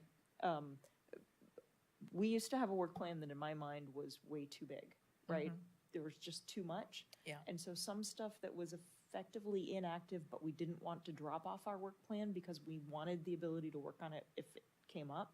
That's what that long-term was. So it's really a holding. It was a holding thing. So I would probably put this in the routine and ongoing. If city council has a subcommittee on it, that means now is the time we need to be involved. Yeah. Does that track? We And can they definitely say add it. They don't want us to do that and take it off our work plan if they don't want Yeah. us to do that. They can say that, Yeah. but let's put it on. Okay. Okay. More reading, folks. Okay. Anything else that anyone can think of that should be on our I had work an plan. idea. And anything we can take off of our work plan. I love it when you take stuff off the work plan, but I think all this stuff is still going on. Yeah. Anything for greenhouse gas emissions and Well, climate resiliency that, I had a few questions here in that vein. So sorry, can you scroll down again? I think there was something lowered. Yeah, so like the more I'm looking at these various plans with the Baylands and et cetera, right, and seeing this convergence of things, it does seem like, and correct me if I'm wrong, but there was the previous climate action plan, but that was kind of tabled because a lot of things weren't sort of clear about what was happening with the Baylands, and so we were going to revisit it later, and it does seem like that time might be starting to be now, or close to now, maybe. So, yeah, I'm just wondering, how we think we might want to reconceptualize that. Maybe that needs to come off the long term and go into priority, or I don't know. What do folks think about that? Well, it is definitely coming up. I mean, we're there. Yeah. It's part of what we're doing right now. I don't know. I'll just say that for the climate action plan, it's something that I have brought up with, our executive management team, and definitely, there is a need for it to update the cap. It really is a staff capacity thing. It's a bandwidth, staff capacity, and caps cost money when you hire a consultant to do them. Sure. So it all depends on sort of if we can do it in-house, and if so, sort of what the bandwidth is for staff. So that's definitely something that we'll explore next year, especially as we get into sort of budget discussions. And what that might look like going forward. But as of right now, there isn't like a set date or time frame for updating the cap, although it is something that's on our list of things that we would like to do. Yeah. Anthony, I feel like the Berkeley natural gas for stove decision also kind of Oh, yeah. shook the lawyers a little bit, and so Oh, there was a man, pause. well, Yeah. they've got the lawyers up by their ankles and they're shaking them daily these days. You Yep. know, so this is the thing. Yeah. Yeah. No, I mean, I guess I was just sort of looking at it from the perspective of, we've got all these things happening, and we've got our 2030 goal, which we're nowhere near. Actually, I went back and looked at the original climate action plan carefully, and we did meet the 15% goal that was set out in that plan a year late, but we did it. So, yeah, I mean, I just sort of looking at this, we've got the 2030 goal, the 2040 goal, and the state's aiming for 2045. And there's all these things happening of course, every developer would much rather just do their thing and not have to worry about any of it. But, the more I think about it, the more it's sort of like, if we don't have a concrete plan and really try to follow through and make any of those goals happen, they won't happen. Yeah, agreed. I mean, I definitely see the importance of a cap. When I was in my prior city, that's something that I assisted with, was a cap. But again, we used a consultant, and it was, like a 3-year thing. It took a long time. Yeah, I mean, yeah. we were kind of talking through, the idea of like the sentiment of the original document is, more or less right. It's just the urgency and the scope has definitely changed. I mean, it does kind of feel like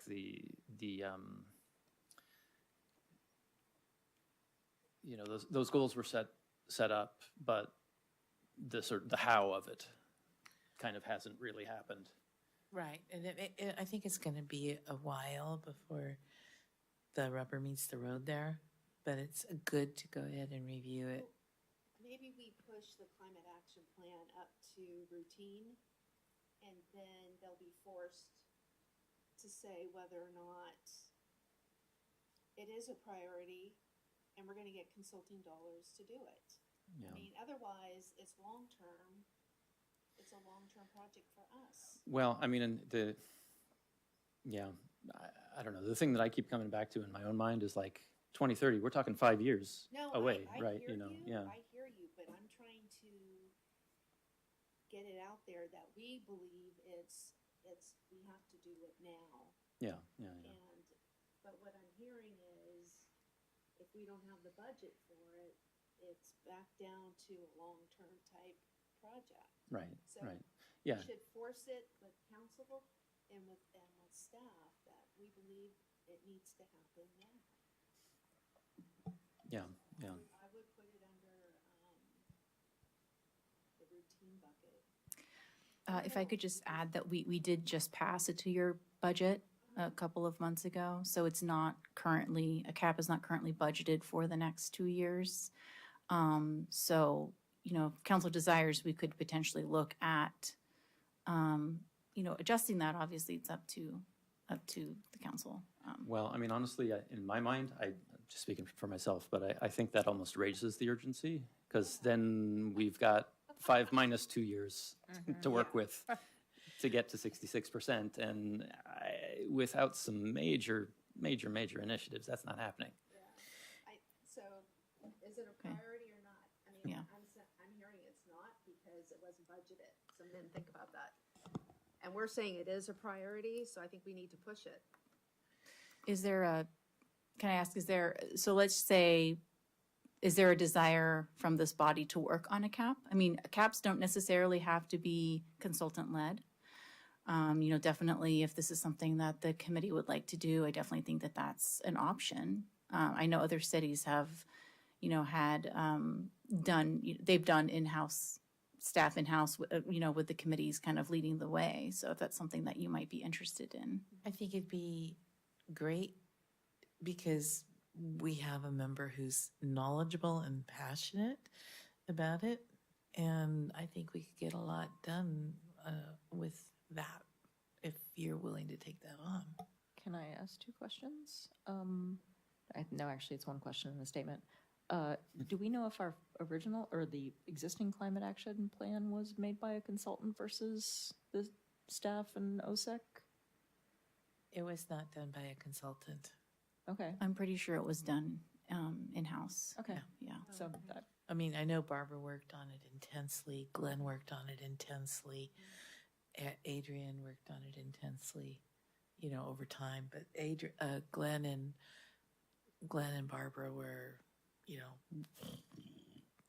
and that was, the other thing was not a question. I was just gonna say that Adrian is also climate wonky, so it'll be good, even if we get a draft, then something ready when she comes back, right? Yeah. So,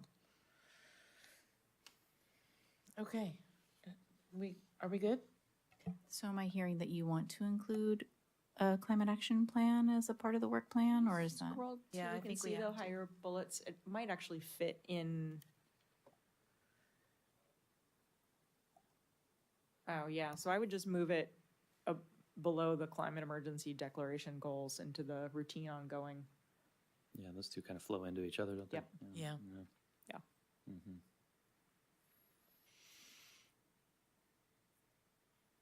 Yeah, and I mean, this is probably an overly pedantic point, but the consider strategies to reduce emissions feels just really timid. It's like we're going to think about maybe reducing, to my mind, I don't know, we really kind of need to set the stage if we're talking about net zero by 2040.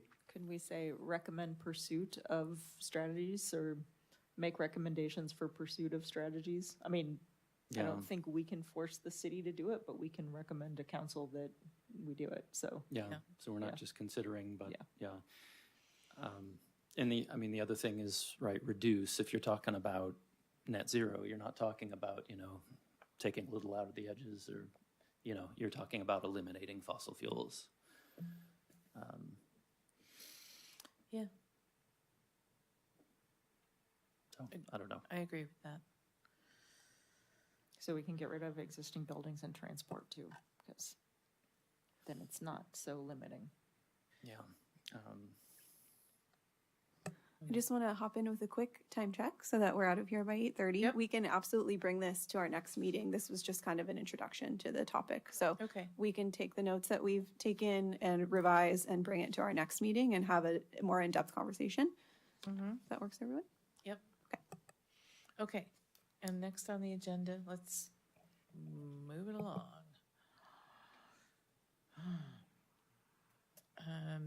November and December meetings, council and consolidated into 12/17. Everybody good with that? Yes, ma'am. That's the date. I also want to note that even though the last day for the comments are going to be due December 9th, I'll check in with you all next month. Even though we don't have a meeting, I'll email you just a little reminder if you have anything to send me next month. That's totally fine as well. Send us lots of reminders. Will do. Okay. What's this one? Specific plan. These are just chapter assignments for okay. reminder. That's the same as it was. Correct, yeah, no changes Okay. there. And then update, staff updates, subcommittee and reports and reorganization. I don't think we have, Oh, so they start with staff updates, right? Yep. We just have a few updates. You want to start with the Renew SFA? I will. So I just wanted to circle back to the conversation that we had in the August meeting with Jordan and Hawkins about potentially being involved in their plan, Renew SFA's plan by the marina, Sierra Point. So I talked with them at Day in the Park, and initially they were asking for things like supplies, like compost and mulch. I reached out to Scavenger, and they said that they could provide that for us, and we were going to buy it for them and just donate it. But I talked to them again, and turns out they don't need the compost and the mulch anymore. What they need are volunteers, and they kind of want to just have a habitat restoration event. Unfortunately, we don't have any bandwidth for the rest of the year to do that before the year's end.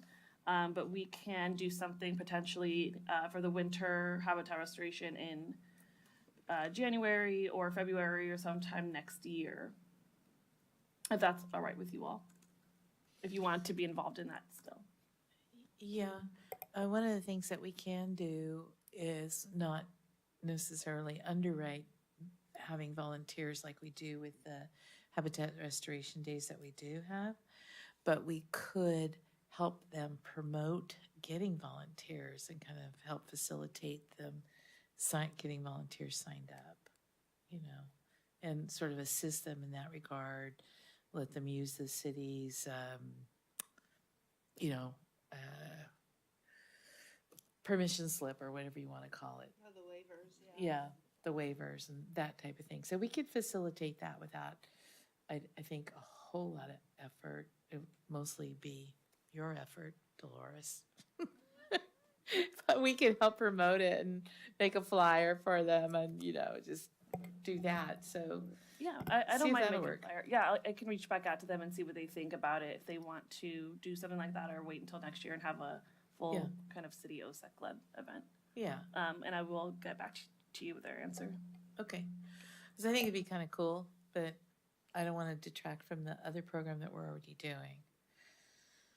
Okay, any other staff updates? A couple more. I wanted to remind you all, BDI invited you to a listening session that's about Chapter 5 of the specific plan, and that's at the Baylands building on November 6th at 6 p.m. I think I forwarded everyone an email with information, but let me know if you didn't receive it. I can resend. And then a reminder that 6 p.m., right. yes. Committee and commission applications are due on November 6th. I know we have a few members whose term limits are coming to an end, so if you would like to apply, those are due then. Our dumpster weekend, which I think there's a better term for it, is November 5th. It's yard cleanup weekend. Yes. Yes. I blame you, Michelle, because you call it dumpster weekend, so that's just stuck in my head. But that's November 15th through 17th. And then final reminder that our November meeting is canceled and we're going to meet on December 17th. Yeah, and the yard cleanup weekend is a great time to get your yard all cleaned up. And we have an article coming out in the Star for November on it. And I also want to just say, I don't know if any of the public's listening, but we have 3 people here who are 3 seats, and then we have 1 vacant seat. So Aaron, myself, and Mary are all up for either reapplying or leaving the group. And then we also have 1 open seat that was vacated by Barbara. So we definitely should be talking to people and seeing if, you know, we need more bodies. And I'm on the fulcrum whether I want to re-up or not. It's been 12 years, and I feel like I'm not done with my work, but I don't know if I want to do 4 years, or could I talk the council into a 2-year term, and you know, because I actually thought I had another year left on this term, but they shifted stuff around. And Erin, I hope you are reapplying. And she's got that same cat look I do. It's been a tough year.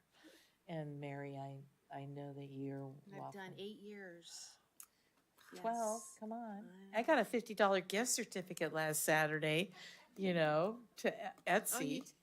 Betsy. For Betsy. Betsy. Oh, I can only spend it on Betsy, or can I spend it on any Etsy? I think it's for Betsy, for Brisbane swag. Yeah. No jewelry then, huh? Okay. Can I make one final staff update? I just want to say thank you to Erin and Michelle for all your efforts at Day in the Park, getting a beautiful booth set up and schlepping things back and forth. And thank you everyone who showed up to chat with folks at Day in the Park. I think it was a really fun event. So thank you. It really was a fun event. It was good. And thank you guys for being there all day and helping and doing it. It was, I have to say I went on Saturday to Daly City's Top of the Hill Festival. It made our Day in the Park look so small and cozy and wonderful. It was like their festival had like 10,000 people, literally. And it was just, it was kind of like the combination of a festival, night market, and community event all at once with rock stars in the middle of it. So it was crazy, just crazy. And it made me really appreciate the warmth and camaraderie and closeness and intimacy of our Day in the Park. Can I just follow up? Molly, do you need an RSVP for the November 6th event, or can you just show up? That's a good question. Let me double check. Okay. I can I follow up. RSVP. I think you should RSVP. I think they probably need to know. Yeah, so I'm definitely going. I can take 3 other people with me, and I know where to park. So anybody wants to go, let me know before then. It's a gas car, though. Julie, I just pulled up the link and it does have a place on the website to RSVP with your email address. Yeah. Okay. Anything else on staff updates? Subcommittee reports and reorganization. Well, we kind of did the subcommittee report for the PCA grant and education, well, events. We have a Habitat Restoration Day coming up on Ice House Hill on, what day was that? Saturday, December 13th. December 13th. Sorry. Ice House Hill. Mark it on your calendar. And then we haven't set a date for January or February yet, correct? Okay. Also, the Mission Blue Nursery has a plant sale on November 15th. Education and outreach, I went by the library yesterday when I was there, and it looked really good. Anything else on education and outreach? Yes, our next display is in December, so I will be emailing the subcommittee for to set up another meeting before then. Okay. Open space plan update. Well, obviously we've been doing other things, so we haven't met on the open space plan update, the 2001 open space plan update, but it'll take its form after we're done with the open space element, I think. The next one I don't even want to ask about, but go ahead, report. I'm crushed. Crocker Trail Frog Habitat. So I spoke with Paul Buscal before this meeting, and I said I was calling him to get a date so we could have a cleanup. And he said, Mary, you're not going to believe what happened. I said, oh no, what happened? So the owners did a cleanup, and the channel is bald. There's nothing left. So, which is devastating for our little froggy friends. Is it only the section where their building is, or all the way back? I think all the way. I haven't gone over there lately. I will make it a point to take a walk over there. But he was devastated. So, but he still wants to get together and have a cleanup on November 8th with an email blast going out to the prior group of folks, our stewards, to engage them in this cleanup. I volunteered to be the waiver person, but I mentioned it to Christina before the meeting started, and we have some hiccups, and I'll let Christina speak to that. So we are aware of the work that was done out there.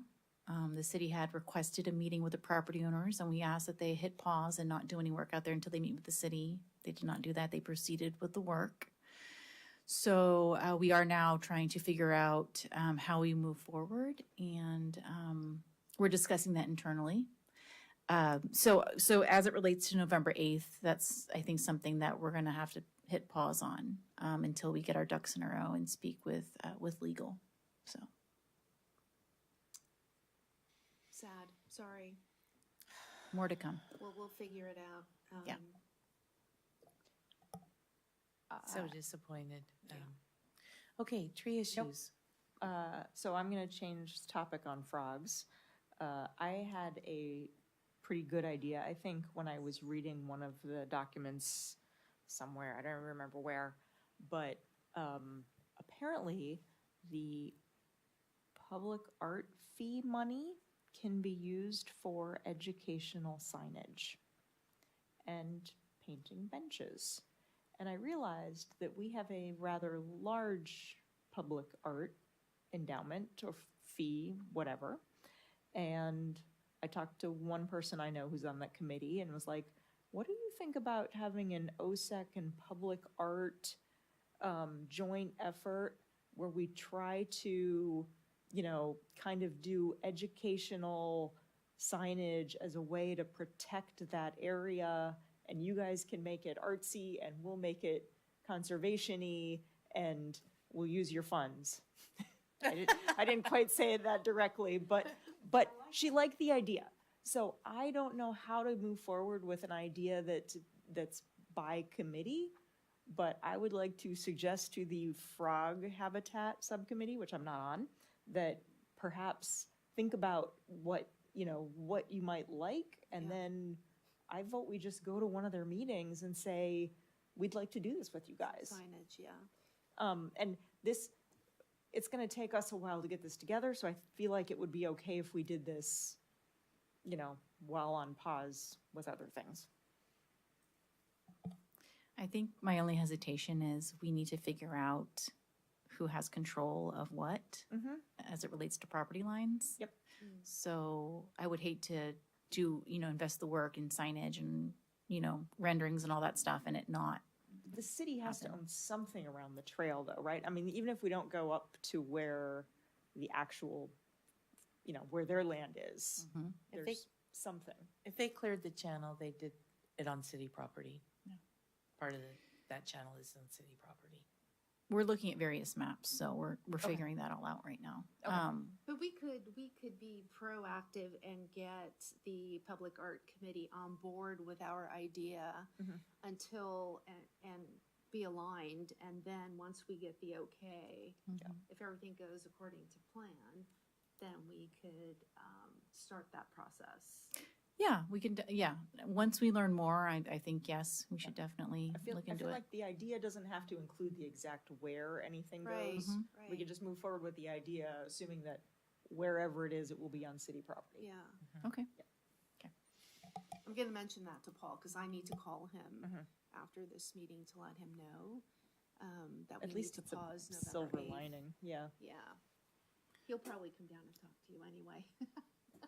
I would just say that aside from all of that, somebody needs to do an impact analysis of how much they've destroyed and what it means for the viability of the frog population.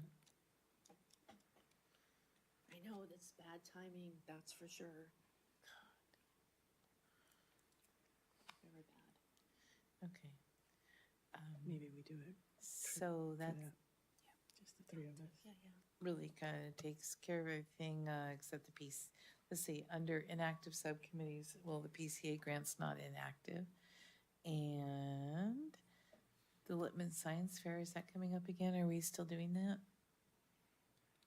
I haven't gone to any Sierra Point Park planning things with Park and Rec. And I guess that's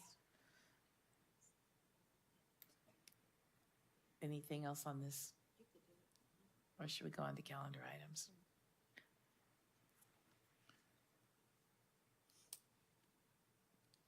Okay. When it says planting day, February 8th, is that from last year? 2025. That's 2025? Okay, yeah. All right. Yes, correct. Okay. So for our next meeting, can we have sort of a fleshed out calendar for 2026? I would have to get back to you on that. Adrian created these calendars. I'll have to look into her starting place. It was already kind of fully fleshed out when I started, so I'll look back and see what I can't do. Okay. And then call me if you need me to go over it with you. Okay. Okay. I just want to call out, there's 2 more compost giveaways that I've planned for the rest of the year. One is tomorrow. And then there's another, it's going to be a mulch giveaway in December. Or sorry, November, excuse me. What's tomorrow? Compost giveaway. Oh, okay. Right. All right. Chair and committee matters. Just really want to encourage anybody who might be interested in being on OSEC to reach out. Happy to talk to anybody about what it entails. It's not just all happy times. We can meet once a month and smile. There's work involved, but it's satisfying work. So I really, if you know anybody who's interested or they want to talk to me or talk to one of the members, just pump it up. And any of you guys are on the fence about re-upping, let's talk it out. Our next meeting is December 17th. And if anybody doesn't have anything else, this meeting's adjourned. Yay.